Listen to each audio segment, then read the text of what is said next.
영성의 색깔이라고 하면 조금 생소해요.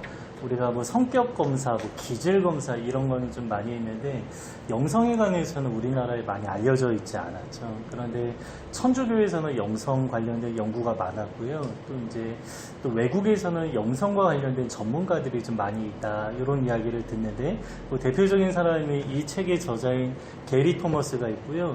그리고 유진 피터슨 여러분 알고 있죠. 얼마 전에 소천하셨어요.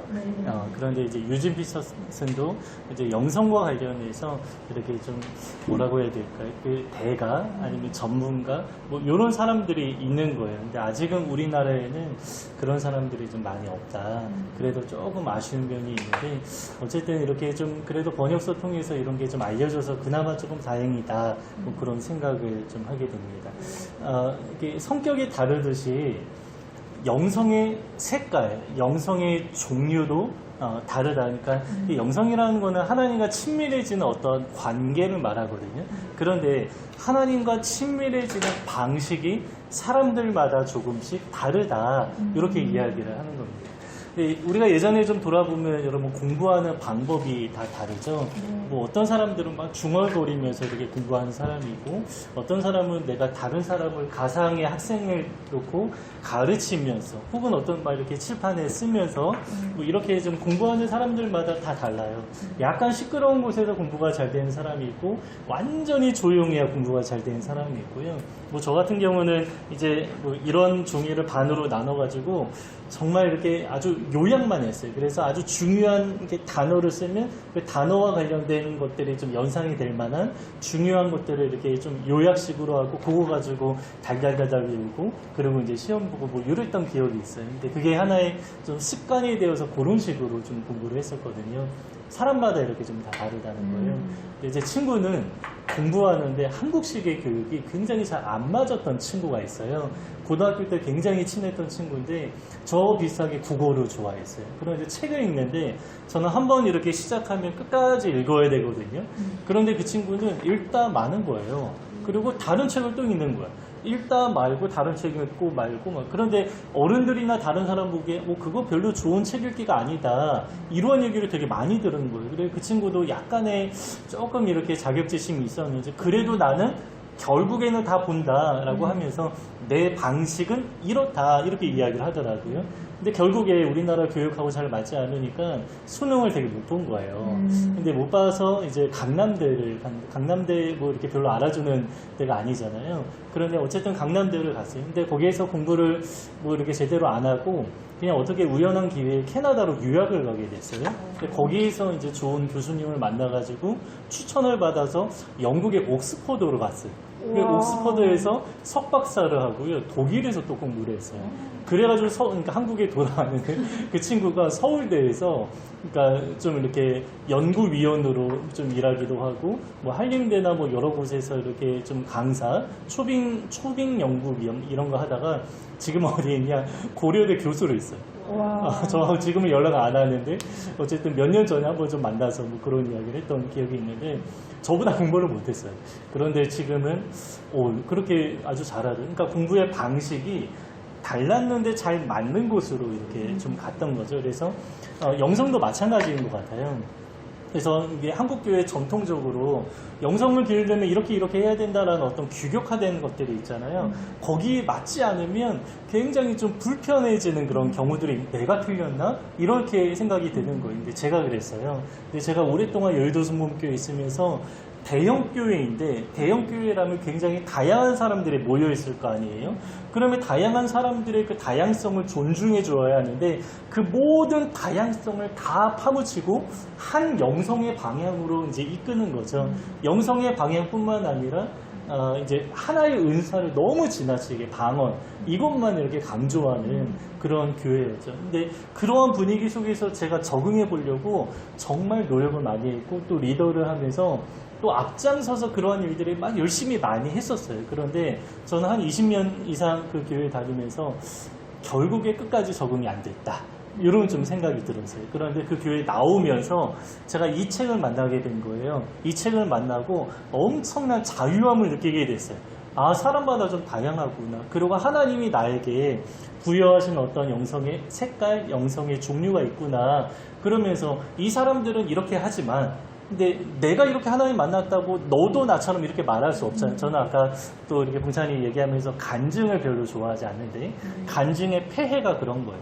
내가 만난 하나님 우리가 만날 수 있죠. 그런데 내가 만난 방식으로 나도 너처럼 이렇게 말하면 안 된다라는 거예요. 왜냐하면 각자 다양한 방식으로 하나님을 만나기 때문이죠. 그래서 저는 개인적으로 교회는 보편적이어야 된다 이렇게 생각을 해요. 아무리 작은 교회여도 보편적이라는 말은 뭐냐면 다양한 사람들이 와서 어우러질 뿐만 아니라 다양한 사람들이 그 다양한 방식의 어떤 그런 것들을 존중받으면서 하나님께 나아가는 이런 어떤 교회의 모습이 되어야 한다. 그래서 이제 선교단체는 하나의 색깔이 이렇게 있을 수 있죠.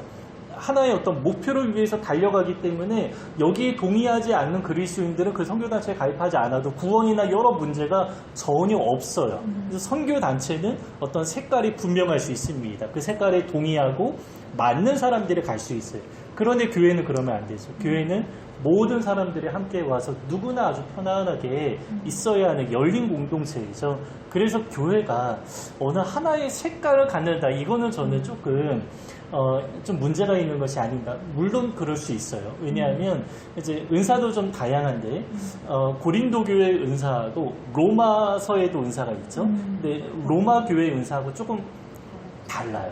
고린도 교회는 굉장히 신비하고 영적인 은사가 많이 있었고 로마 교회는 그러니까 조금 우리가 이성적으로 생각하기에 납득할 만한 그런 은사들, 뭐 섬김과 봉사와 긍휼과 뭐 이런 은사들 가르치는 은사 이런 게 또 많이 있었어요. 그래서 이제 교회마다 성격이 조금 다를 수는 있지만 그리고 그 교회에 맞는 어떤 그런 지역 사회나 뭐 그런 어떤 구성원들에 맞는 하나님이 그런 걸 부어줄 수 있지만 우리 교회는 뭐 이렇다라고 하면서 그 색깔을 딱 규정하게 된다면 많은 사람들을 포용할 수 없는 그런 교회가 되겠죠. 그래서 이제 영성의 그 다양한 색깔이 서로 이제 알아야 되고 서로 또 인정받아야 된다라는 겁니다.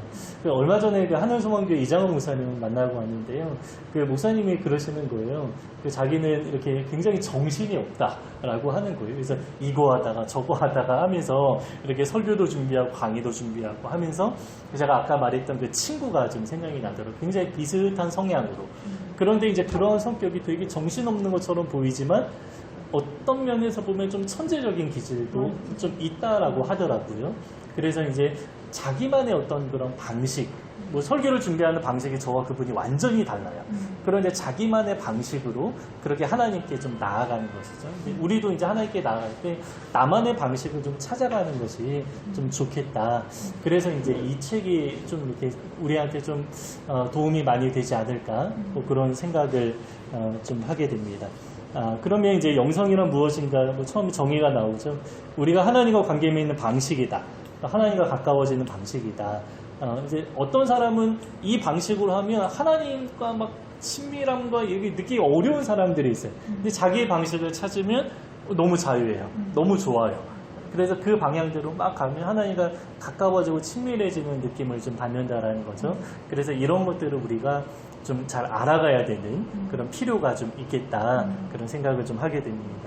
자, 그러면 여기에서는 이제 9가지 영성으로 이렇게 좀 나눴는데요. 근데 서로 이렇게 조금씩 겹치는 것도 사실 조금 있어요. 그런데 어떠한 영성인지 하나씩 한번 좀 보도록 하죠. 자, 먼저는 자연주의 영성인데요. 야훼에서 하나님을 사랑한다 라고 하죠. 그래서 이러한 종류의 사람은 실내를 아무리 예쁘고 웅장하게 꾸며도 그 실내보다 야훼가 훨씬 좋은 거예요. 그러니까 실내는 사람이 만든 거고 야훼는 하나님이 만드신 아주 자연스러운 그런 자연이죠. 그래서 아무리 막 웅장하고 막 이렇게 쾌적하고 뭐 깔끔하고 또 아늑하고 이런 것보다 야훼가 훨씬 더 좋은 그런 사람이 좀 있는 것입니다. 그래서 야외에 나가면 메마른 심령이 담비가 내리고 가슴이 탁 트이는 거죠. 딱딱한 영혼이 녹는 느낌이다. 구약에서 하나님께서 나타나실 때 종종 자연 속에서 나타나셨다고 하는데 좀 당연한 이야기가 아닐까. 왜냐하면 구약에는 다 이렇게 자연밖에 없었기 때문에 그렇죠. 그래서 하갈이 사막에서 이제 이 자연 속에서 사막이 자기의 영혼을 마치 대변하는 듯한 그런 공간이었는데 그 하나님 만나고 아브라함이 산에서 이제 여호와 이레를 경험했죠. 야곱은 또 강나루에서 하나님 만나고 모세도 떨기나무 광야에서 하나님 만났습니다. 그리고 신약에서 예수님이 제자들과 무리들을 가르치실 때 자연 속에서 자연이 소재였어요. 그래서 공중에 나는 새를 보라. 아마 새가 이렇게 좀 날아가는 중이었겠죠. 그러면서 공중에 나는 새를 보라라고 하면서 이제 또 하나님의 말씀을 가르치고 또 이제 들의 꽃을 보라. 뭐 솔로몬의 영광보다 이것이 더 아름답지 않냐라고 하면서 이제 현장 학습, 일종의 현장 학습을 하시는 그런 예수님의 모습을 우리가 좀 생각하게 됩니다. 이런 사람들의 특징은 뭐 영적인 진리를 시각화한다. 그래서 눈으로 보는 어떤 이런 거를 좀 이렇게 좋아한다라는 거죠. 하늘 보면 이게 너무 이렇게 가슴이 좋잖아요. 우리는 보통 이게 사람과 땅과 건물을 보며 살아가다가 이 도심 속에서 자연을 볼 수 있는 유일한 곳이 하늘이죠. 그러니까 이 도심 속에서도 하늘을 보면 가슴이 너무 좋아요. 그리고 멀리 산을 보면 이게 눈으로 보는 것이 우리의 마음을 좀 이렇게 채워주는 그런 느낌을 좀 받는 거예요. 하나님을 더 밝히 본다라고 하면서 시편 19편이 있는데요. 이 시편 저자가 누구인지 모르겠는데 뭐라고 하냐면 하늘이 하나님의 영광을 선포하고 이게 만물이 하나님의 영광을 막 전한다. 그 날은 날에게 말하고 밤은 밤에게 전하고 지식이 막 온 세계 속에 다 전해진다라고 하는데 하나님의 말씀으로 우주 세계를 표현해요. 그러니까 아마 밤에 뭐 별들을 봤겠죠. 그러면서 이제 온 우주가 하나님의 말씀으로 창조되었다라는 사실을 이렇게 묵상하면서 이렇게 말씀으로 창조된 이 자연 세계에 대해서 이렇게 좀 이렇게 고백하는 뭐 그런 내용이 있습니다. 로마서에서는 뭐 우리 잘 알고 있는 내용이죠. 만물에 하나님의 영광이 깃들어 있다. 자연 속에 하나님을 알만한 것을 하나님이 밝히 드러내어 보이셨기 때문에 믿지 않는 사람이더라도 두 가지를 통해서 하나님을 알 수 있는데 하나는 자연이고 또 하나는 양심이다. 뭐 이런 얘기 했었죠. 자, 그리고 안식을 배운다. 이게 자연 속에서 이제 뭐 안식을 배운다. 뭐 이런 그냥 개념입니다. 이제 특징은 이러한데, 유혹. 이거는 좀 조심해야 되는 면에서 유혹이라고 말하는 겁니다. 근데 자연주의 영성을 가진 사람이 혹시 개인주의적으로 그런 성향이 바뀔 수도 있다라고 이야기를 합니다. 왜냐하면 이 세상에서 떠나서 자꾸 자연 속으로 좀 들어가 보고 싶은 그런 마음이 드는 거예요. 그래서 예를 들면 이렇게 세상에서 상처받은 사람들이 자연으로 많이 들어가잖아요. 거기도 치유를 받는다라고 하는데 그냥 거기에서만 고립되어서 살아가는 그런 모습을 우리가 TV에서 많이 봅니다. 그래서 뭐 나는 자연인이다 이런 거 보면 이제 그런 사람들을 좀 보게 되죠. 그런데 하나님이 우리를 부르신 곳은 세상이죠. 세상에서 빛으로 소금으로 살아야 하는데 그래서 이제 이게 자연과 세상에서의 균형과 조화가 좀 필요하다라는 거고요. 뭐 영적인 미혹도 조심해야 된다. 그래서 뭐 자연에서 어떤 느끼는 걸 좋아하는 거죠. 예를 들면 바람, 뭐 태양의 따스함 이런 어떤 느낌을 너무 좋아하는데 이런 느낌보다 하나님의 말씀에 좀 기준을 두는 뭐 그런 이제 태도도 이제 필요하다라고 하고요. 또 이제 자연을 우상화하는데 뭐 이제 하나님보다 자연을 더 그러니까 자연을 통해서 우리가 하나님을 볼 수 있어야 하는데 하나님이 아닌 하나님이 쏙 빠진 자연 자체를 너무 이렇게 좀 좋아하면 그러면 이게 자연의 우상이 되는 것이죠. 그래서 하나님은 어디에나 계신데 예를 들면 하나님 감옥에도 계시거든요. 그래서 그러한 환경 속에서도 우리는 하나님과 이제 교제하면서 자연은 하나의 소재일 뿐이다, 도구일 뿐이다, 또 우리의 영성을 도와주는 역할을 할 뿐이다. 이렇게 좀 생각을 해야 된다라는 거죠. 네, 이 자연의 우상화하니까 네. 케냐에 있었을 때 올로이날레이라고 그 마사이족이 사는 마을이 있었어요. 근데 네. 거기는 거의 다가 그러니까 한 마을의 50%는 80%는 하나님을 믿어요. 그럼에도 불구하고 내가 그날 예배를 드리러 갔어요. 그러면 비가 내요. 그러면 사람은 또 축복이라고 해요. 너가 와가지고 비가 내린다고. 그러니까 그게 살짝 우상과 미신적인 부분인 거잖아요. 그러네. 예. 그런 게 있더라고요. 네. 그래요. 뭐 자연주의 영성은 이렇습니다. 이제 두 번째는 이제 감각주의 영성인데요. 이제 오감을 너무 중요하게 생각하는 그런 사람이죠. 그래서 이렇게 오감을 중요하게 생각하는 사람은 좀 예술가적인 성향이 있는 사람이죠. 그래서 예배하는 공간, 이거 아주 중요하게, 공간의 어떤 미적인 어떤 그런 것들을 아주 중요하게 여기는 것이고요. 뭐 이렇게 오감 중에 후각이 있잖아요. 향 피우는 거. 그래도 저 아는 어느 분은 이게 예배할 때, 기도할 때 향을 피우는 분이 계세요. 그리고 그분은 꼭 초를 켜야 돼요. 초를 켜고 향을 피우고 이렇게 좀 기도를 하더라고요. 그래서 그리고 미각도 굉장히 좀 아주 중요하게 느끼는데 성만찬을 할 때 그때 예수님을 굉장히 깊게 느끼는 거예요. 근데 예수님이 이곳에 행할 때마다 너희가 나를 기억하라라고 하는데 어떤 느낌을 통해서 그 예수님의 말씀이 너무 이렇게 생생하게 이렇게 전해지는 이러한 성향을 가진 사람이죠. 그래서 저는 성만찬을 할 때 그렇게 막 울컥하고 눈물 흘려본 기억이 많지는 않은데 예전에 어느 공동체 안에서 성만찬을 하는데 어느 자매가 눈물을 펑펑 쏟는 근데 그 자매의 성향을 좀 위로 생각해 보면 조금 이렇게 감각적이다 이런 생각을 좀 하게 된 적이 있습니다. 그리고 이제 감각주의, 뭐 청각도 중에 음악 뭐 이런 것들을 아주 좋아하는 거죠. 그래서 이렇게 조용할 때 기도가 잘 되는 사람이 있잖아요. 밤에 아무 소리도 안 들리고 아주 고요할 때 뭐 하나님과 나만 있는 것 같은 그런 느낌을 받는 사람이 있어요. 그런데 어떤 사람은 이게 음악의 도움 가운데 그 분위기를 통해서 하나님께 가까이 나아가는 그런 사람이 있습니다.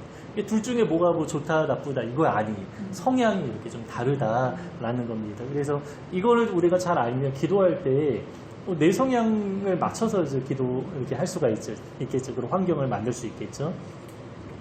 뭐 이제 성경에서는 뭐 에스겔이 하나님 만날 때 큰 소리와 요란한 뭐 물살 같은 날개 소리, 뭐 이런 소리가 났다. 청각이죠. 두루마기를 먹었습니다. 먹었는데 입에서는 달고 배에서는 썼다. 이거는 요한 계시록에도 똑같은 경험을 해요. 요한도. 그리고 많은 물소리. 근데 이게 뭐 예전에 많은 사람들이 오해했던 게 뭐 맑은 물소리. 근데 성경에서는 많은 물, 그러니까 굉장히 위험찬. 이 폭포수 같은 그 물소리가 나오면 아무 소리도 안 들리잖아요. 그 폭포수 같은 그 완전히 압도되잖아요. 그것처럼 하나님의 음성이 완전히 웅장하게 압도된다. 뭐 이런 면에서 많은 물소리 이렇게 말하고요. 뭐 요한도 마찬가지입니다. 뭐 이제 하나님을 경험할 때 큰 음성, 그 눈으로 보니까 양털같이 희었다. 그의 눈은 뭐 불꽃 같았다. 이렇게 시각. 뭐 이제 청각 이런 것들을 통해서 또 하나님을 만나는 그런 경험들이 있었습니다. 그래서 이제 오감과 관련된 특징을 보면요, 뭐 이제 청각, 음악으로 하나님을 표현하는 걸 아주 좋아하고요. 그래서 이제 예배 인도자 같은 경우에 찬양을 하면서 막 하나님을 이게 아주 깊이 나아가는. 그래서 그런 사람들이 기도할 때는 기타를 가지고 있어야 이렇게 기도가 너무 잘 되는. 근데 그게 없으면 조금 어색한. 그래서 음악의 도움을 통해서 내가 하나님께 가까이 나아가는 그러한 사람들을 좀 보게 됩니다. 또 후각은 이거 여러분 많이 경험하죠. 기억을 되살리는 거. 계절이 바뀔 때마다 작년에 그 계절에 있었던 추억과 사건들이 떠올라요. 왜냐하면 그 냄새가 기억하고 연관이 되어 있다라고 하더라고요. 그래서 이제 후각을 통해서 이렇게 좀 이렇게 기억을 되살리는데, 그래서 이제 향을 피우거나 뭐 이런 것들이 있는 거죠. 근데 구약에서도 그런 거 있었죠. 네, 분향단이 있었잖아요. 그죠? 분향로가 있었고 향을 피우는 뭐 그런 사례가 없지는 않습니다. 근데 요즘에도 그렇게 예배하는 그런 사람이 있는데 제가 그분을 막 그렇게 좋아하진 않아요. 조금 치우쳤다라고 생각하는 분인데 제가 성함은 기억이 안 나는데 그 책을 썼는데 굉장히 도발적인 책을 썼어요. 그래서 욕쟁이 예수 뭐 이런 책을 썼거든요. 근데 이제 몇 편의 어떤 수필 같은 뭐 그런 건데 예수님이 이제 욕을 하셨다라는 거예요. 그래서 우리의 어떤 관념과 다른 예수님의 모습에 관해서 이렇게 조금 밝히 드러낸다라는 면에서 좀 약간 도발적으로 그런 책을 썼는데, 그분이 이게 가정에서 예배를 이렇게 인도하고 누구나 와도 된다라고 하는데 그냥 초를 켜놓고, 아까 제가 얘기했던 분이 그분이 향을 피우고 이러면서 천주교식으로 이렇게 천주교에서 뭐 기도를 인도할 때, 네, 어서 와요. 아이고 재밌지? 혼자 온 거였어? 난 누가 뒤에 지금 그분이 이제 그렇게 초를 켜고 향을 피면서 이렇게 인도하는데, 천주교에서 기도를 인도할 때는 이렇게 노래하는 것처럼 기도를 인도하잖아요. 뭐 이렇게 저도 무슨 문장인지 모르지만 뭐 이렇게 하겠습니다. 뭐 이런 식으로 뭐 그런 식으로 기도를 이렇게 인도해요. 그리고 기도문이 있잖아요. 근데 기도문을 자기가 전혀 안 써요. 읽는 기도문을 가지고 교동문을 우리가 읽는 것처럼 기도문을 읽는데 그거를 노래처럼 읽어요. 예, 그래서 그거는 좀 이렇게 웃음 터지면 어떡하지? 저는 이제 그런 생각을 해본 적이 있는데 그런 식으로 이렇게 인도를 하신 분이었거든요. 그런데 그거에 맞는 사람들이 와서 하니까 별거를 하지도 않았는데 막 울음이 터지고 치유가 일어나고 막 이랬다고 하더라고요. 그러니까 그게 양이송이 아니에요. 아니. 근데 그게 이제 욕쟁이 예수라는 책을 쓰신 분이에요. 나중에 한번 검색해 보면 될 것 같은데 이제 그분이 인도하는 그 모임에 왔던 10명 정도의 그런 사람들은 그게 잘 맞았던 거죠. 그리고 제가 볼 때 그분도 감각주의 영성이구나 이런 생각을 좀 하게 됩니다. 그래서 이제 이 후각과 뭐 이런 거를 통해서 하나님께 더 가까이 나아가는 이제 그런 경험을 좀 하는 거죠. 그리고 이제 촉각을 통해서도 그리스도를 묵상할 수 있다라고 하는데 저는 예전에 교회에서 이렇게 좀 고난주간에 못을 청년들한테 하나씩 나눠준 기억이 있어요. 그래서 못을 주머니에 넣고 다니라. 그러면 찔리잖아요. 찔리라고 그렇게 하는 거죠. 그래서 못에 조금씩 찔릴 때마다 예수 그리스도의 그 십자가 사건을 우리가 좀 기억해 보면 어떻겠냐. 이제 이런 이야기를 한 거예요.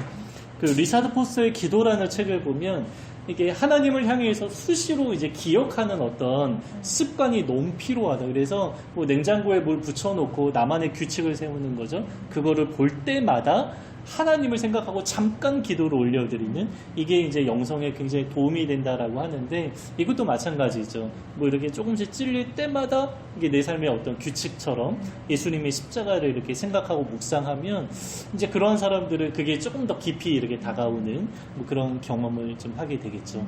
그래서 촉각을 통해서도 하나님께 나아갈 수 있고요. 뭐 이제 시각을 통해서도 이제 하나님께 가까이 나아가는 뭐 이제 보는 것에 이렇게 좀 예민한 뭐 이제 지금 뭐 제기 왔는데 이제 디자이너들이 보통 이제 이제 어떤 이렇게 눈으로 시각적인 거가 좀 예민하죠. 미각은 아까 얘기했던 이게 성찬식 이런 걸 하면서 하나님께 깊이 가까이 나아가는 이제 그런 경험들을 합니다. 근데 이러한 사람들이 좀 조심해야 되는 것이 있는데 알맹이가 없는 예배 이제 감상에 취하는 거죠. 그래서 이제 그 분위기를 좋아하는 거예요. 그러니까 그 분위기를 통해서 결국에 어떻게 해야 돼요? 하나님께 나아가야 되잖아요. 이건 아까 말한 것처럼 자연을 통해서 하나님께 나아가는 것처럼 그런 어떤 여러 가지 감각을 통해서 결국에는 하나님을 만나야 되는데 그 감각에 머무르는 그거를 이제 좋아하는 그러면 그게 껍데기가 되겠죠. 감상에 취하는 뭐 그런 게 되는데 이런 걸 조심해야 된다. 뭐 이렇게 이야기를 하고요. 그리고 이제 미의 우상화 아까 뭐 자연도 우상화를 할 수 있는데 이제 하나님보다 예수를 더 사랑하는 뭐 이러면 이제 우상이 되겠죠. 그 예배를 예배한다. 이제 그러니까 예배 가운데 예배를 통해서 하나님 이게 아니라 아까 말한 것처럼 이제 예배로 예배한다. 이게 뭐 어떻게 표현할 수 있을까요? 예배의 분위기를 예배한다고. 뭐 그런 어떤 그렇게 말해도 되겠네요. 네. 어쨌든 이제 감각주의 영성이 있다. 자 그리고 이제 세 번째 전통주의 영성입니다. 이 전통주의 영성은 이렇게 어떤 사람이 볼 때 이렇게 좀 답답해 보일 수 있어요. 굉장히 좀 규격화된 짜여진 무언가를 굉장히 좀 좋아합니다.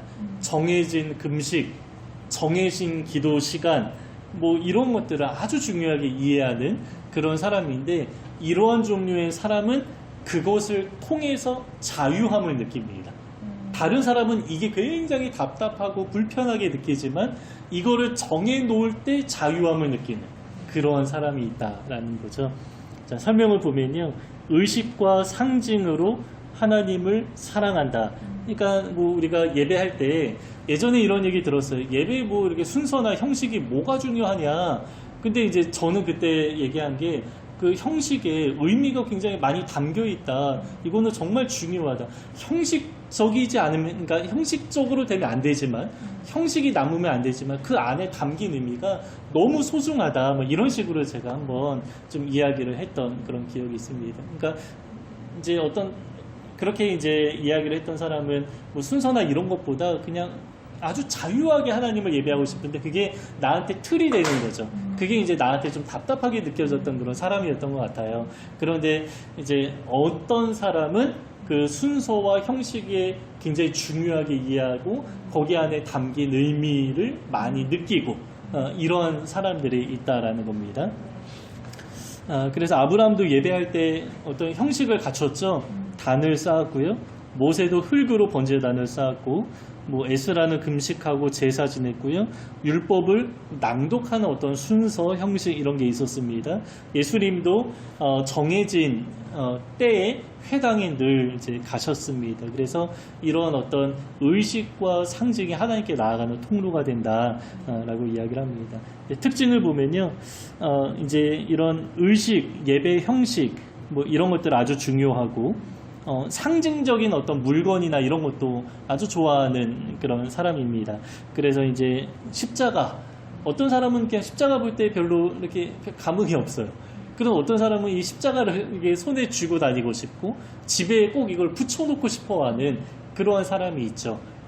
그러니까 십자가를 봐야지 내가 그런 어떤 분위기를 느끼는지, 이게 어쨌든 그런 걸, 이렇게 그런 의미를 부여하는 거를 이게 참 좋아한다라는 겁니다. 이제 이런 사람들이 이제 조심해야 되는 것은 이제 하나님을 알지 못한 채 하나님을 섬김. 이것도 이제 의식과 형식이 껍데기만 남으면 안 된다라는 겁니다. 그러니까 그 틀이 하나님이다라고 생각하는 건가? 근데 이게 다 마찬가지예요. 이제 그걸 통해서 하나님 만나야 되는데, 이제 그것만 남으면 이제 안 된다라는 거죠. 그래서 이제 감각주의 영성이 오감으로 하나님께 나아가는데 오감을 너무 좋아해요. 근데 그 분위기에만 이렇게 같이 이렇게 그거 자체만 좋아해요. 자연주의 영도 그냥 자연만 좋아해요. 그걸 통해서 하나님께 나아가는 게 아니에요. 이런 걸 조심해야 된다라는 거예요. 의식과 형식도 하나님께 나아가는 도구인데 이제 그거 자체에 어떤 뭐 규격화된 이거를 좀 안정감을 느끼는 그런 경우라면 안 된다라는 겁니다. 그래서 이제 사무엘도 이제 하나님의 음성을 들었는데 그게 그러니까 하나님을 섬기고 있었어요. 사무엘이 어릴 때 하나님을 섬기고 있었지만 하나님의 음성을 들었지만 그게 하나님인지 몰랐던 뭐 그런 시기가 있었죠. 자, 그리고 사회적인 본문을 무시하고 신앙에만 이제 몰두한다. 이거 좀 이렇게 넘어갑시다. 또 남을 이제 판단하는데 어떤 행위로 남을 판단하는 거죠. 나는 이렇게 하는 거예요.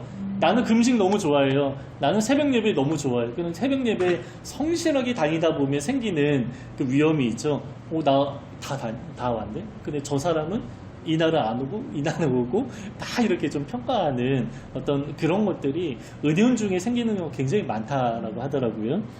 자, 그리고 기계적인 반복. 왜냐하면 뭐 의식과 상징 이거 다 반복되는 것들인데 그냥 기계적으로만 그 안에 이렇게 좀 있으면 안 된다. 근데 기계적인 반대가 뭐죠? 자동적? 수동? 능동적. 뭘까요? 인격적. 인간적. 예, 인격적이다. 예. 뭐 기계와 자동은 비슷한 말이죠. 근데 이제 인격은 뭐 서로 이렇게 되게 주기만 하고 받기만 할 때도 있어요. 은혜도 있고 사랑도 있어요. 그러니까 이 기계적이라는 것과 완전히 이제 다른 게 이제 인격적이라는 말이죠. 그래서 이제 이 기계적인 어떤 그 행위에만 몰두하면 안 되고 그걸 통해서 하나님과의 인격적인 그 만남이 반드시 있어야 된다. 그리고 의식과 상징의 대표적인 게 축도죠. 그래서 축도를 너무 좋아해요. 그래서 이제 예배 가운데 반드시 축도를 이렇게 좀 받아야만 그래야 예배를 제대로 드렸다. 이거 생각났어? 그런 사람 많아요. 어른들 중에 예배 늦었어요. 근데 축도 받았으면 그걸로 된 거예요. 뭐 이런 어떤 그걸 너무 중요하게 생각하는 거예요. 내가 하나님을 예배하러 오는 건데 그 축복을 받으면 뭔가 만족스러운 마음이 생기는 그런 경우가 있을 수 있다라는 거죠. 그래서 이거를 좀 조심해야 된다라는 겁니다. 자, 금욕주의 영성 볼까요? 고독과 단순성으로 하나님을 사랑한다. 그래서 고독, 성빈, 단순성, 깊은 헌신이 이 영성을 표현한다. 그래서 훈련, 엄격함, 고독을 두려워하지 않는 신자들을 대표하는 수도원 영성이다.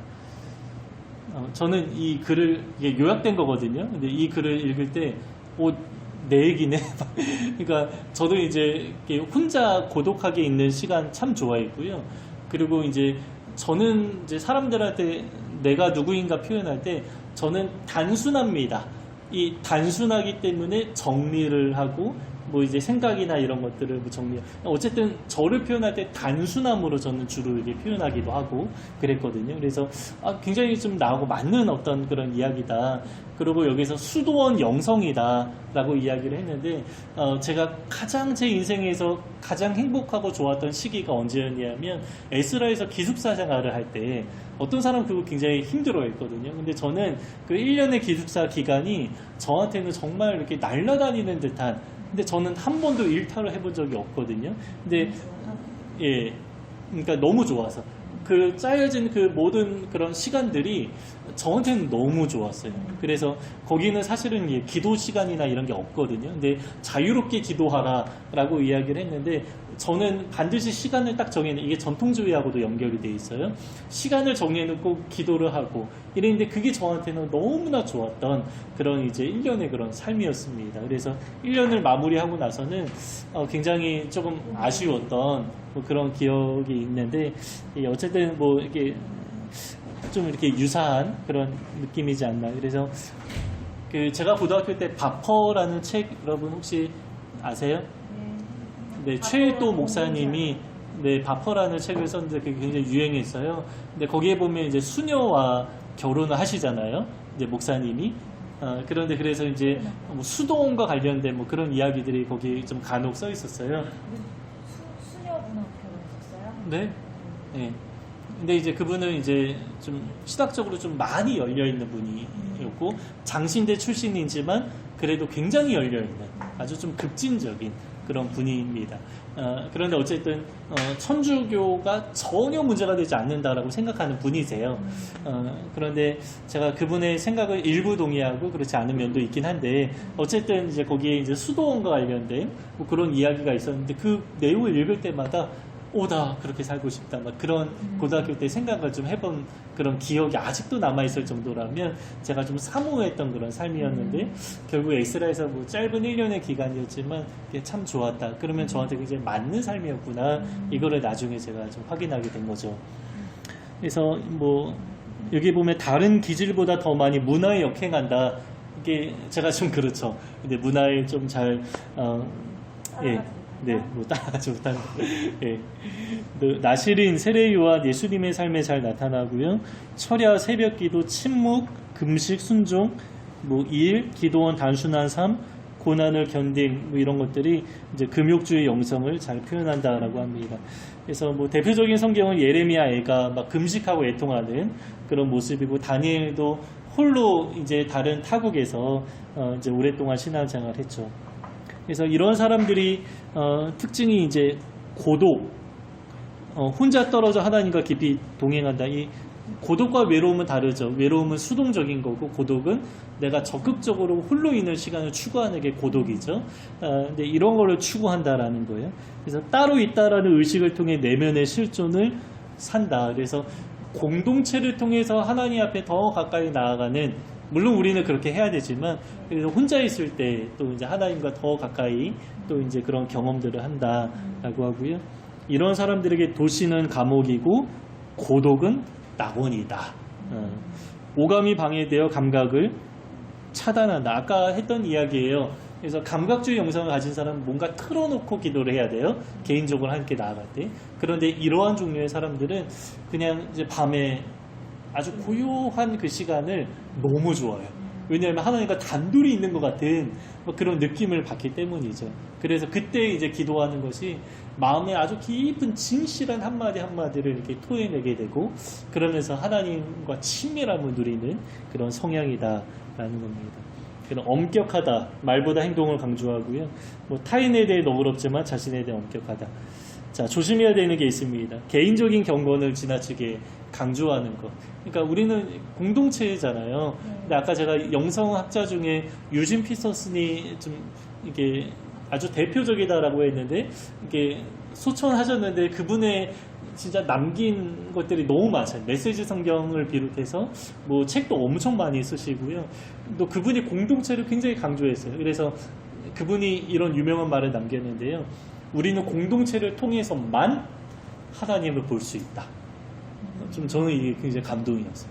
공동체를 통해서만 하나님을 볼 수 있다. 근데 꼭 그런 거예요? 뭐 꼭 그런 건 아니죠. 그런데 공동체가 이제 중요하다. 뭐 그렇게 강조했는데, 근데 이런 종류의 사람은 공동체보다 개인을 더 추구할 수 있는 위험이 있다라는 겁니다. 그래서 조심해야 된다. 그래서 자꾸 공동체를 이렇게 들어가려고 노력해야 되고, 또 함께 하나님께 나아가는 그런 모습들이 좀 요구된다라는 겁니다.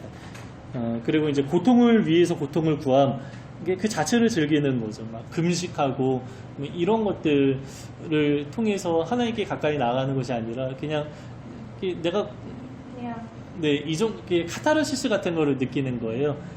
근데 이런 사람들 금식 잘하거든요. 그러니까 한 달에 한 번씩 막 정해가지고 금식하고 뭐 이런 사람들 굉장히 많이 있어요. 근데 저도 이렇게 조금 잘못 배운 게 있어가지고 고등학교 때 한 달에 3일을 금식했어요. 그러니까 이제 10일, 20일, 30일 그 날을 하루 금식을 한 거예요. 근데 그렇게 금식했던 이유가 뭐냐면 금식이 11조를 들어야 된다. 아니 성경에도 없는 말인데 이런 얘기를 제가 좀 어디 가서 들은 거예요. 그래서 그러면 나 도전 받아가지고 고등학교 때 이제 뭐 도시락을 이렇게 싸주셨는데 그 부모님한테 말 안 하고 금식한다는 그냥 12시 넘어가지고 이렇게 밥 먹고 뭐 이랬던 뭐 그런 기억이 있습니다. 근데 뭐 이렇게 좀 잘못 이렇게 어느 기도원에 가서 좀 잘못된 이야기를 듣고 그렇게 했는데 어쨌든 그런 시간이 저한테 좀 유익한 면도 있었겠다. 뭐 그런 생각을 좀 하게 됩니다. 그리고 이제 하나님의 은혜로 얻어내려는 시도 이게 내가 막 과도한 헌신 이게 어떤 자발적으로 하나님을 사랑하는 그런 모습으로 이게 나타나야 되는데 그거를 통해서 무언가 내가 이렇게 하면 하나님이 좋아하겠지, 내가 이렇게 하면 무언가 더 축복을 해주시겠지, 이러한 생각이 이제 틈탈 수 있다. 왜냐하면 우리 사람은 인과관계에 너무 익숙하기 때문에 이제 그러한 어떤 욕망과 그런 요구사항이 하나님께 생길 수 있다라는 겁니다. 자, 이제 네 번째까지 했고요. 어때요? 하나 뭐 이렇게 좀 이렇게 걸리는 게 있나요? 네, 영화자매는 자연주의 영성 그때 얘기했었고 어때요? 저는 네. 감각주의 빼고는 네, 다 이렇게 조금 비슷해요. 네. 막 그런 것 같아요. 제가 봐도. 저기 봉찬이는 어때요? 저는 지성주의 같아요. 지성주의. 근데 지성주의 아직 안 했잖아요. 안 돼요. 네, 왜 이렇게 앞서 나가? 이 앞서 나가는 어떤 종류의 성격의 영상이지? 네. 근데 저기 재규는 감각주의 같으면서도 또 아닌 것 같기도 하고 잘 모르겠네요. 감각주의 맞는 것 같아. 감각주의 맞는 것 같아요. 근데 감각주의가 있긴 있는 것 음악 같아요. 들어야 되지, 봐야 되지. 그냥 제가 볼게요. 이런 공간 말고 그렇지 않은 공간하고 이런 공간에서 하나님께 나아가는데 차이가 있어요? 없죠. 차이 없어요? 그럼 감각주의 아니에요. 아니라니까 감각주의. 그러니까 오감의 영향을 많이 받으면 그게 이제 하나님께 나가는데 굉장히 도움이 되는 그런 사람인데 그런 사람이었으면 큰 교회를 갔겠죠. 그건 그러네 또. 그래서 그런 얘기를 했던 거예요. 그런 것 같은데 그러니까 그런 것 같으면서도 아닌 것 같은데 뭐 이런 생각을 좀 했던 거죠. 그래서 이제 이 공간이 화려하지 않고 좀 최대한 좀 소박하게 좀 뭐 그렇게 한 이유도 있는 거죠. 네. 좋게 얘기하면 아시죠? 돈이 없어서. 돈이 없어서. 네. 그러니까 돈 있었으면 백향목 이런 거. 진짜 좋은 거예요. 그냥 가구를 안 쓰는 다는 거예요. 두로에서 수입해와가지고. 그 예루살렘 땅 사가지고 이제. 네. 자, 우리 뒤에 봅시다. 이게 전혀 다른 영성의 종류가 있어요. 행동주의 영성입니다. 이 사람은 분노에 차 있어요. 막 뭔가 불의를 전혀 참지 못하고 뭔가 뭐 바꿔야 돼요. 사회 운동을 해야 되고요. 이런 사람인데 대표적인 제가 아는 사람 중에 이진오 목사님이라고 있습니다. 이진호 목사님이 어떤 분이냐면 여러분 그 신문이나 뉴스에서 아마 한 번쯤은 다 봤던 분이에요. 뭐 예를 들면 전병헌 목사 진실을 규명한다. 조윤기 목사의 비리를 파헤친다, 진실을 규명한다라고 하면서 기자회견 하잖아요. 근데 이분이 그 교회 분도 아닌데 거기 가가지고 막 이렇게 그런 일들을 주도하고 네이버 카페를 만들고 막 모든 자료를 만들고 이분의 어떤 그 비리와 관련된 책을 써가지고 그 책을 출간하고 뭐 이러한 분이세요. 근데 이제 우리가 이렇게 생각해 보면 우와, 그러면 이분은 막 분노에 가득 차 있겠다 뭐 이런 생각을 하잖아요. 근데 제가 볼 때 이분은 또 목사잖아요. 근데 제가 개인적으로 만난 적이 있거든요. 그런데 전혀 이미지하고 다르더라고요. 굉장히 따뜻하고 굉장히 밝고 사람들을 막 환영하고 뭐 이런 느낌이 들어요. 그래서 와, 되게 의외다. 그리고 이분을 되게 성숙했구나. 그래서 자기의 어떤 영성을 행동주의로 잘 표현할 뿐만 아니라 그 행동주의 영성의 어떤 맹점과 단점을 굉장히 조심하면서 자기의 영성도 잘 관리하는 사람이구나, 이런 생각을 하게 됐어요. 그래서 뭐 이전에 가지고 있었던 이미지에 대한 오해나 이런 것들을 좀 한번 개인적으로 뵈면서 풀었던 뭐 그런 기억이 좀 있었습니다. 네, 한번 설명을 보면요. 참여와 대결로 하나님을 사랑한다. 의로운 대결에서 양분을 얻는다. 싸움이 영의 양식이다. 하나님이 때로 침묵하는 것처럼 느껴진다. 왜 그렇죠? 막 바뀌어야 되는 거예요. 내가 앞서서 막 해가는 거예요. 근데 하나님은 좀 잠잠하신 것처럼.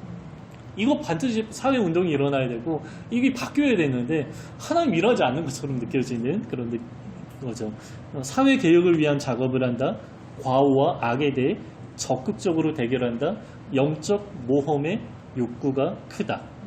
대표적인 뭐 이제 모세, 뭐 민족을 위해서 40세 한번 살인하고 뭐 바로와의 뭐 대결을 하고. 그런데 사실 바로와 대결할 때는 예, 그게 되게 두려웠잖아요. 나는 못합니다라고 하면서 사실 등 떠밀면서 하면서 점점 하나님 주신 담대함을 얻게 된 것인데 뭐 그 경우는 조금 이제 생각돼야 되지 않나 뭐 그런 생각이 듭니다.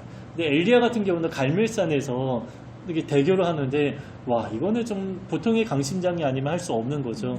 왜냐하면 나 홀로 남았다라고 나중에 고백하잖아요. 그런데 나의 대적자는 850명이에요. 우상을 숭배하는 그런 사람. 그리고 목숨 걸고 대결하는 겁니다. 그래서 그 선지자들이 죽었잖아요. 저기 거짓 선지자들이.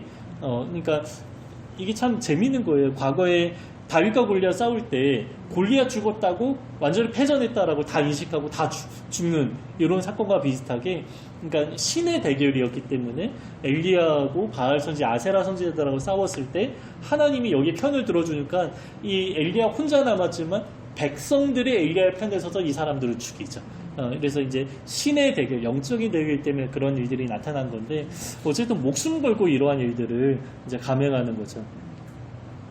3번을 생략합시다. 이거는 좀 잘못 적은 것 같아요. 그래서 기도와 함께하는 행동주의는 현장을 걷는 기도. 제가 예전에 설교로도 한번 언급한 적이 있는데요. 이제 땅밟기 기도, 여러분 어떻게 생각합니까? 저는 땅밟기 기도 유효하다 생각합니다. 왜냐하면 땅을 밟는 자체에는 의미가 없어요. 그러나 땅을 밟으면서 기도할 때 내 안에 믿음이 더 생깁니다. 그래서 현장에 가서 기도할 때 더 큰 믿음으로 기도할 수 있다. 제 친구는 제가 이제 여의도 교회 다녔잖아요.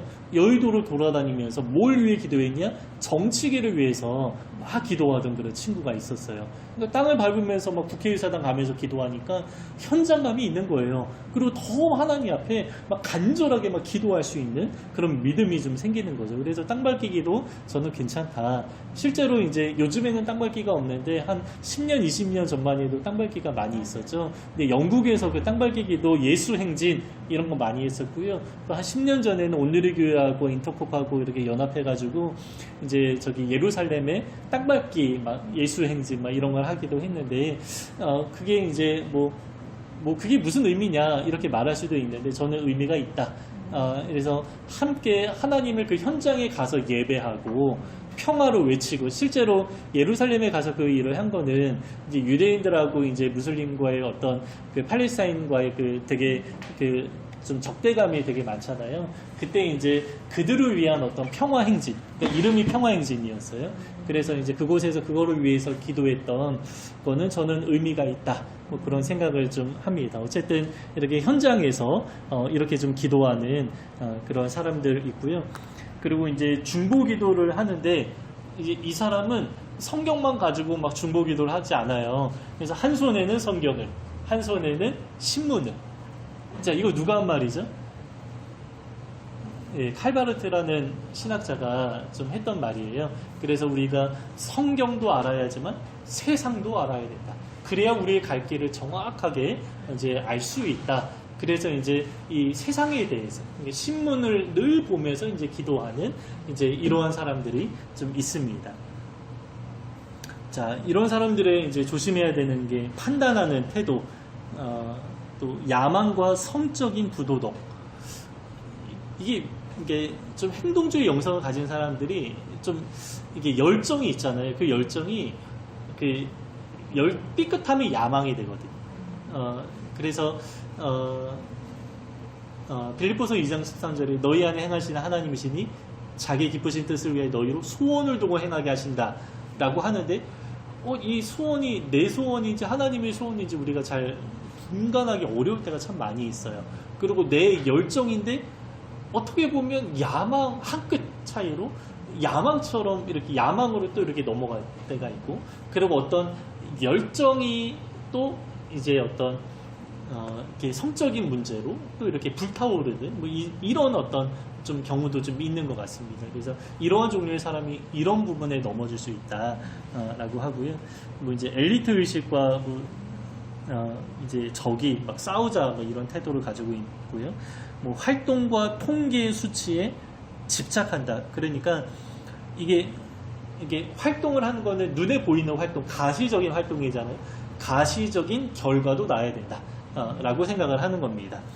그리고 개인적 성화에 소홀하다. 왜냐하면 세상을 보는 거예요. 세상의 불의를 너무 이렇게 좀 고치고 싶어하는 그런 마음이 있으니까 이제 개인적인 어떤 성화의 과정은 좀 소홀할 위험이 좀 있다. 이렇게 이야기를 합니다.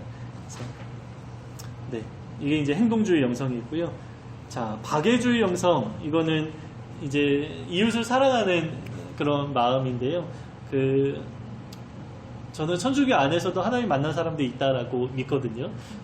그런데 테레사 수녀가 좀 박애주의 영성의 좀 대표적인 사람이 아닌가 뭐 그런 생각이 듭니다. 그래서 이웃 사랑으로 하나님을 사랑한다라고 하는데 이러한 사람은 그러니까 좀 가난하고 고아나 과부 이런 사람들을 볼 때 하나님의 마음에 막 많이 일어나는 그런 사람입니다.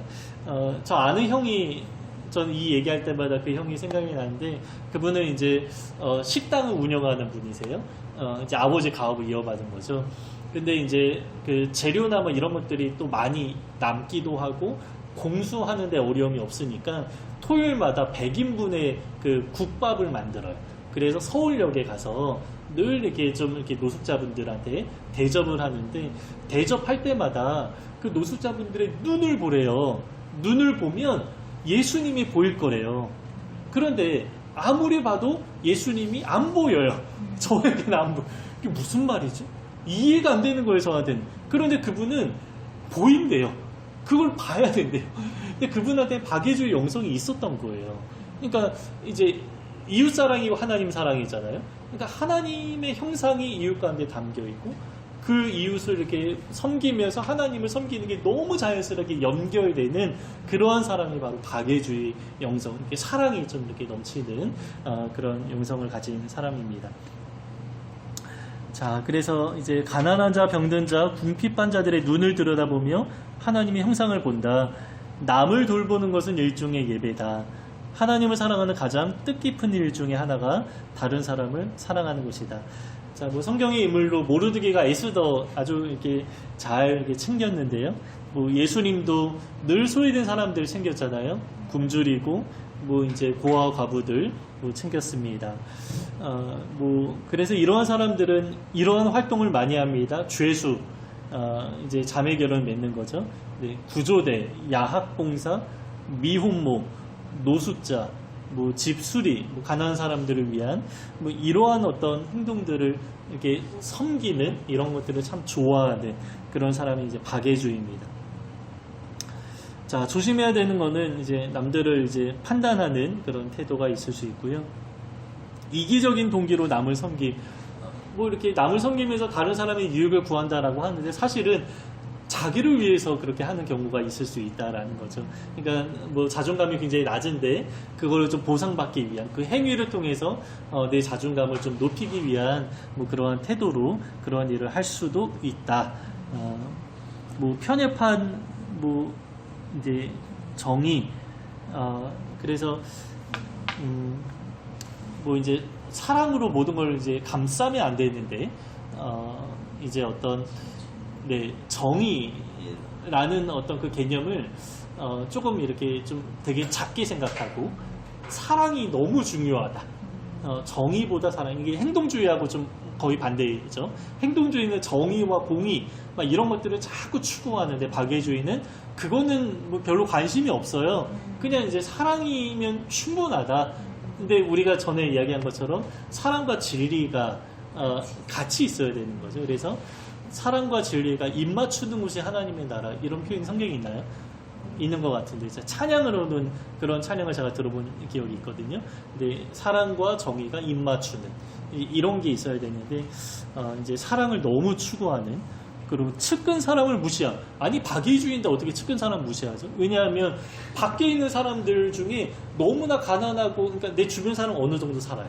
근데 그 밖에 너무 힘든 사람들이 많은 거예요. 근데 그런 사람들에게 자꾸 눈이 가요. 근데 그런 사람들을 돌보다 보니까 내 가정과 내 주변 사람들을 잘 돌보지 못하는 그런 경우가 있을 수 있다라고 이야기를 하는 겁니다. 자, 열정주의 보겠습니다.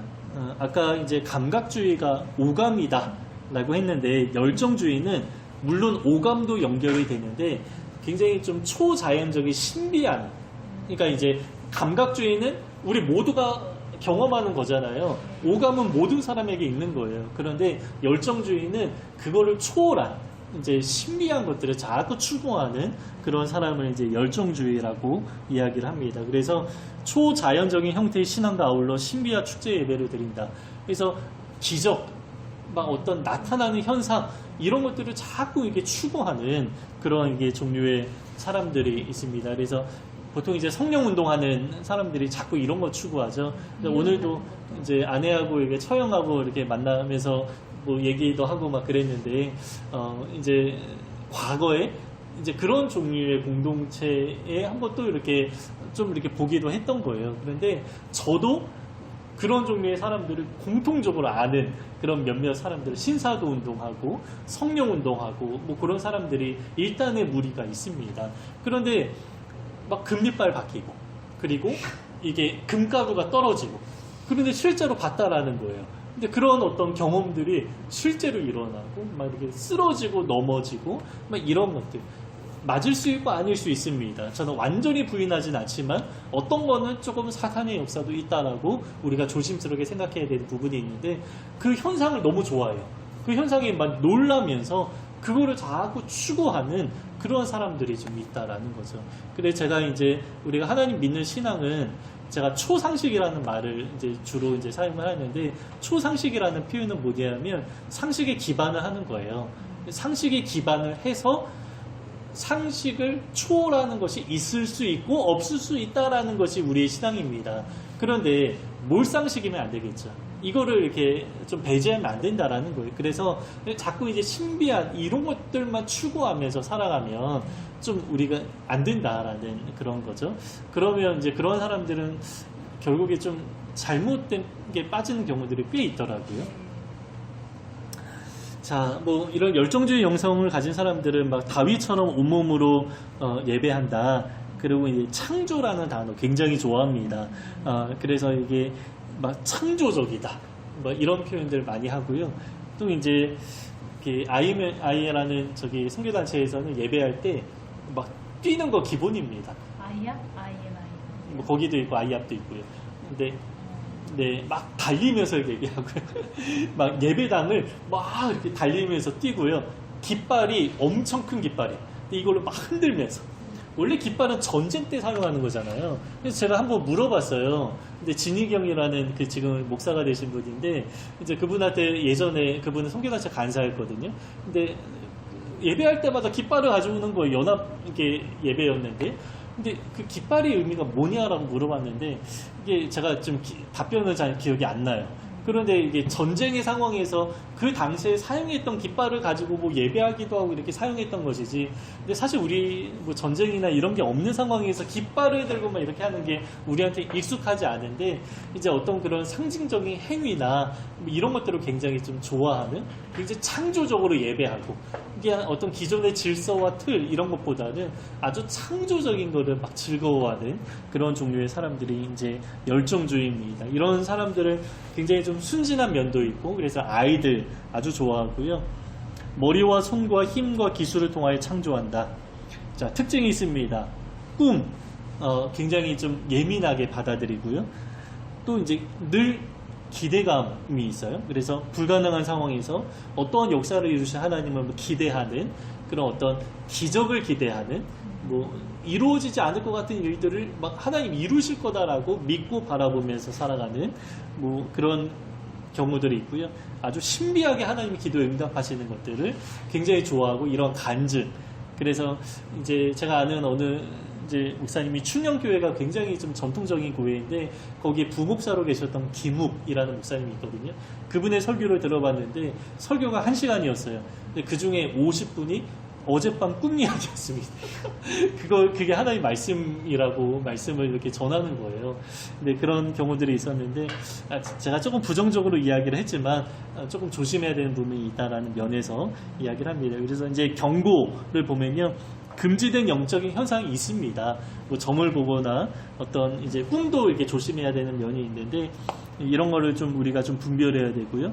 성경의 계시를 중요하게 여겨야 된다. 이거는 뭐 우리가 공감하는 내용이죠. 자유로움과 동시에 형식과 틀을 갖춘 종교의식도 필요하고요. 축제의 한 복판에서 하나님 막 즐거워하는 것뿐만 아니라 하나님을 두려워하는 모습도 이제 필요하다. 그리고 이성적인 사고가 요구된다. 자, 조심해야 되는 영역도 있습니다. 체험을 위해 체험을 구하는 게 다 똑같은 얘기죠. 또 독립적인 성향이 있는데, 아주 이렇게 전통과 교단과 든든한 어떤 교회의 뿌리를 내리는 그런 것도 좀 잘 해야 되고, 좋은 기분과 좋은 예배를 동등시하는 것, 이거 다른 거죠. 그래서 우리가 예배할 때 내 기분이 좋지는 않아요. 그런데 참된 예배가 될 수 있습니다. 그러니까 내 마음에 예배를 통해서 찔림이 있었어요. 그리고 하나님 앞에 무거운 마음으로 집에 돌아가요. 그런데 그게 성령의 역사일 수 있습니다. 그래서 좋은 기분과 좋은 예배가 동일하지 않다. 여러분, 기도도 그렇죠. 내 만족을 위해서 기도하는 경우들이 있어요. 그래서 어떤 막 기도를 많이 이렇게 열심히 하면 막 카타르시스가 막 느껴지면서 뭔가 해소한 것 같은 그런 느낌을 추구하는 그런 사람이 있다라는 거예요. 그래서 막 큰 소리로 막 이렇게 기도하면서 어떤 감정을 다 해소하는 것이 나의 기도를 한 것이다, 이렇게 생각하는 그런 경우가 있죠. 그런데 제가 여러 번 경험한 것인데요. 제가 기도하는데 뭔가 이렇게 제 마음에 어떤 충만한 게 느껴지진 않아요. 그런데 그러니까 좀 기도를 제대로 한 건가 아닌가, 이렇게 좀 그런 느껴지는 마음이 있는데, 시간이 흐르고 나서 보니까 그때 기도가 그대로 응답이 되었다. 그런 경험들을 여러 번 했습니다. 그래서 기도하는데 내 감정의 어떤 만족을 위해서 기도하는 것이 아니구나. 이거는 하나님의 뜻대로 믿음으로 기도하는 것이구나. 이거를 제가 경험을 통해서 좀 배운 기억이 있거든요. 그래서 기도는 나의 만족이 아니다. 좋은 기분, 그리고 그것이 곧 또 이렇게 성령과 이게 동일시할 수는 없다. 이렇게 좀 생각을 해야겠죠. 또 선배 신앙인의 지혜와 가르침을 인정해야 된다. 자, 이런 열정주의는 이 정도 이렇게 이야기를 하고요. 자, 이제 묵상주의 영성을 보면요. 아까 박애주의는 다른 사람을 사랑하는 것을 통해서 하나님을 사랑하고요. 자, 묵상주의는 어떤 거냐면 하나님을 그냥 사랑하는 거예요. 그래서 하나님과 사랑의 고백이 너무 자연스러워요. 하나님 사랑해요. 여러분 어때요? 익숙한가요? 사랑하죠. 네, 예. 그런데 그게 막 모르겠어요. 그게 되게 익숙하고 그 고백을 너무 잘하는 그런 사람이 있고, 제 친구 중에 이런 이야기를 한 적이 있어요. 아니, 어떻게 하나님한테 이런 말을 하지? 하나님이 너무 사랑스럽대. 하나님이 너무 사랑스럽대. 이런 이야기를 하는 거예요. 그래서 우와. 당시 저는 하나님은 좀 이렇게 경외의 대상, 이렇게 조금 이렇게 내가 높임의 대상 이렇게 생각을 했는데 그 친구는 하나님이 마치 애인 같은 거예요. 그래 하나님이 사랑스럽다라고 표현하는데 저는 그때 잘 공감이 안 됐는데 그런 종류의 영성을 가지고 있는 친구였구나 나중에 제가 좀 깨닫게 되었습니다. 그래서 이제 묵상주의 영성이 이제 그 사랑이 충만한 하나님과의 그래서 하나님의 얼굴을 사랑으로 응시하고 그분을 연인으로 삼습니다. 영적인 생활이 율법이 아니라 사랑에 기초합니다. 특징은 이제 예수님과 같은 간단한 기도를 통해 임재를 연습한다. 그러니까 이제 뭐 기도가 막 화려하고 그게 아니라 그냥 하나님이 사랑해요. 이거로 충분한 거예요. 그 말만 막 수천 번 반복할 수 있는 그런 사람입니다. 그래서 제가 예전에 어느 그 청년의 고백을 들었는데 그리 아니하실지라도 감사해요, 사랑해요. 이 찬양 여러분 우리 한 두세 번 하잖아요. 보통 예배 때. 근데 혼자 예배하는데 그 찬양 100번 부르기 하면서 너무 좋더라는 거예요. 와, 나 지겨워서 못할 것 같은데 그게 너무 좋대. 하나님 앞에 그 고백을 자꾸 드리고 싶다라는 거예요. 예, 그러면서 막 아주 단순한 기도로, 단순한 찬양으로 하나님께 막 자꾸 이렇게 나아가는 그 주님의 시간에 그의 뜻 이루어지리 기다려. 이것도 계속 막 수십 번을 반복하면서 이렇게 예배하고 찬양하는 그런 이야기를 좀 들은 적이 있습니다. 또 은밀한 헌신의 행위, 이거는 왜 그렇죠? 하나님이 보시기 때문에.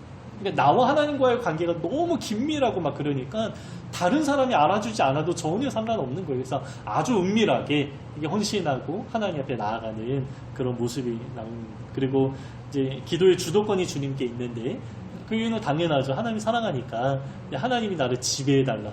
뭐 이런 어떤 그런 태도로 기도하겠죠. 그리고 하나님의 사랑만 20분 이상 이제 묵상할 수 있다. 그리고 이제 생각을 활용하여 마음에 집중하게 한다. 이게 묵상을 잘한다라는 거예요. 십자가 길에 14처소로 묵상한다. 너무 생소하죠. 근데 우리나라 개신교에 이런 게 너무 적은 거예요. 그러니까 이제 천주교나 외국의 개신교에는 이런 게 좀 많이 있대요. 그래서 이제 뭐 십자가 길, 뭐 예수님이 어디에서 오시고 어디에 머무르시고 어느 단계를 통해서 십자가로 향하셨는데 그 모든 과정을 함께 겪는 거예요. 그러면서 예수님과 함께 이렇게 예수님의 그 길을 걷는 이러한 기도를 참 좋아하는 그런 사람입니다. 조심해야 되는 게 있습니다. 균형을 상실하는 건데 이제 하나님을 사랑하는 것 외에 지체 간의 대화 이런 거 별로 이제 교제하고 막 이런 것보다 하나님과 이걸 좋아하는 거죠. 자아의 흡수, 진공 상태가 아니라 성령으로 채워야 한다. 이게 왜냐하면 묵상을 너무 좋아해요. 그런데 여러분 묵상이라는 게 뭐죠? 묵상은 채우는 겁니다.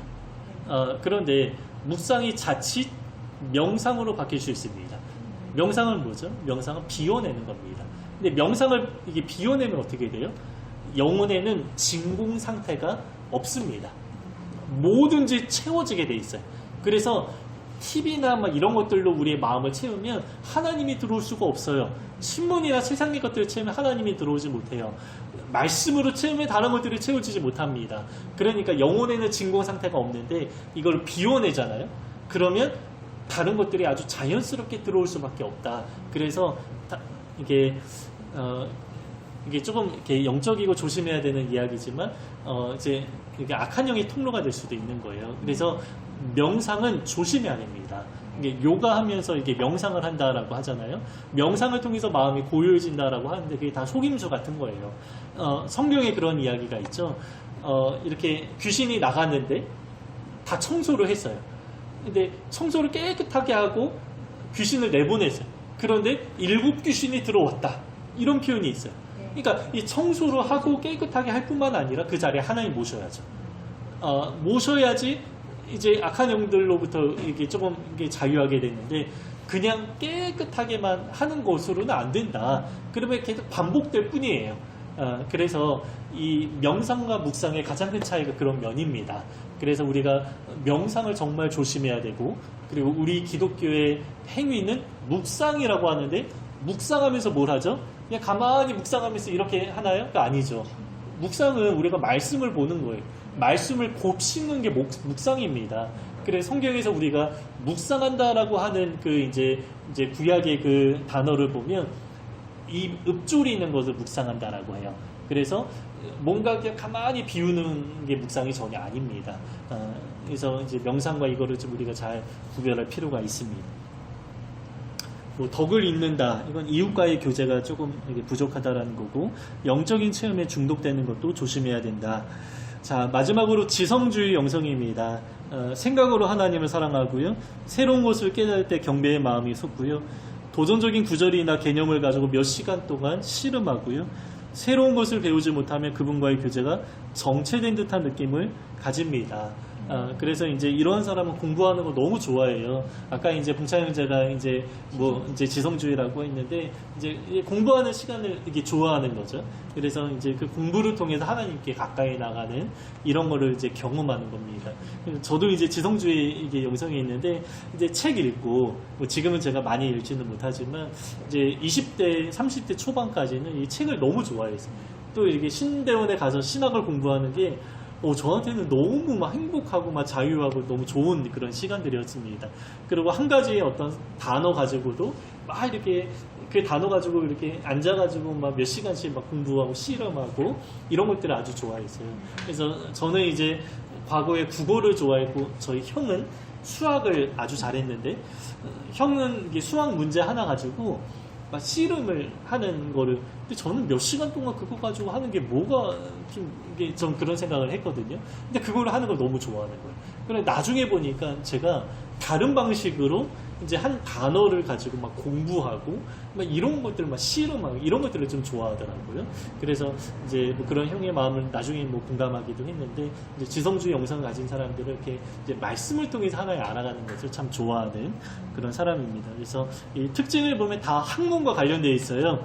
뭐 교회사, 뭐 성경 연구, 뭐 암송, 통독, 조직신학, 뭐 이제 윤리학, 뭐 변증학, 막 이러면서 이제 공부하고 막 이런 것들을 굉장히 유익하게 느끼는 뭐 그런 사람입니다. 그래서 저도 이제 뭐 이렇게 신학을 뭐 3년, 2년, 5년 동안 공부한 다음에 이렇게 계속 공부해야 되는구나 생각하면서 그 이후로 개인적으로 성경 연구를 하고 성경을 정리하면서 자료를 만들어내고, 그리고 1년 동안은 또 자크엘룰 뭐 이런 사람들을 파기도 하고, 또 한 번 1년은 또 다른 사람을 이렇게 막 이렇게 공부하고, 이게 너무 저한테 참 이렇게 좋았던 그런 기억이 있습니다.